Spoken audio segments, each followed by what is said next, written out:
بسم اللہ الرحمن الرحیم رب یسر ولا تعسر وتمم بالخیر۔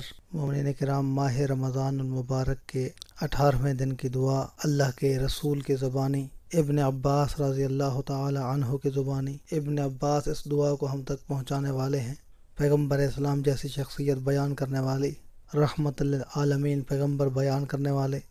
اس دعا کے پہلے جملے میں سحر خیزی کے متعلق اللہ کے رسول نے ہمیں درس دیا ہے۔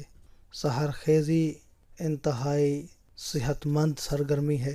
جو لوگ سحر خیز ہیں وہ جانتے ہیں کہ صبح کے وقت کتنا فیوض و برکات ہوتی ہیں، کتنا ایسی چیزیں ہوتی ہیں کہ جو انسان صبح جاگ کر، صبح بیدار ہو کر حاصل کر سکتا ہے۔ اور بہت سارے لوگ کہ جو سحر خیزی کے عادی نہیں ہیں، ماہ رمضان المبارک کے ان ایام میں کیونکہ سحری کا خاص اہتمام کرنا ہوتا ہے تو اس لیے مجبوراً اور قہراً اٹھنا پڑتا ہے اور سحر خیزی کی عادت کو اپنانا پڑتا ہے۔ تو وہ سمجھ سکتے ہیں کہ ماہ رمضان المبارک اور دیگر مہینوں میں کتنا فرق ہوتا ہے، کتنا برکات ہوتی ہے ماہ رمضان المبارک کی سحر خیزی کی وجہ سے، سحری کی وجہ سے۔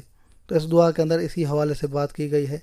پیغمبر اسلام صلی اللہ علیہ وآلہ وسلم ارشاد فرماتے ہیں کہ اللہم نبہنی فیہ لبرکات اسحارہ، بار الہ مجھے اس مبارک مہینے میں ماہ رمضان المبارک کی بابرکت صبح سے بیدار فرما۔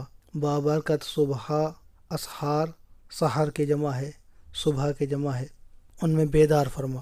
ونور قلبی بضیاء انوارہ، بار الہ میرے دل کو اپنے نور کی روشنی سے منور فرما۔ وخذ بکل اعضائی الی اتباع آثارہ، اور بار الہ میرے اعضاء و جوارح کو تو اپنے آثار کی اتباع کے لیے توفیق عطا فرما۔ میرے اعضاء و جوارح تیرے آثار کی اتباع کریں۔ یا منورا قلوب العارفین، اے وہ ذات کہ جو تیری معرفت رکھتے ہیں ان کے دلوں کو تو روشن کر دیتی ہے۔